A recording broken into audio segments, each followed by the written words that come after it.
यही कहा था ना आपने अम्मी से कि अगर उनमें अना है, शर्म है, गैरत है तो वो बेजाद अंकल की जिंदगी से हमेशा के लिए चली जाए।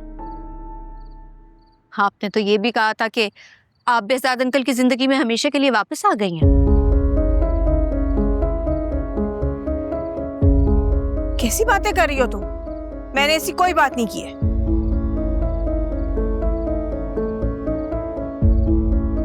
मानी की वजह से तुम्हें बर्दाश्त करी, वरना तुम्हारा हाथ पकड़ के घर से निकाल देती मैं।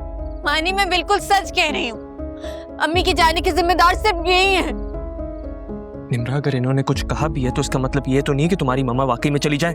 इनके बीच में जो डील हुई थी, अगर तुम सुनोगे तो तुम समझ जाओगे कि अम्मी सिर्फ अपनी मजबूरी की वजह से गई है। कैसी डील? इन्होंने अम्मी से कहा था कि अगर वो बेजाद अंकल को छोड़ देंगी ना तो ये हमेशा मुझे बेटी बना के रखेंगी, मुझे बहुत खुश रखेंगी। और तुम अम्मी को जानते हो ना, मेरी खुशी की खातिर वो कुछ भी कर सकती है।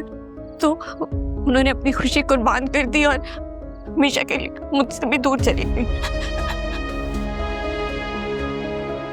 झूठ बोल रही है ये लड़की।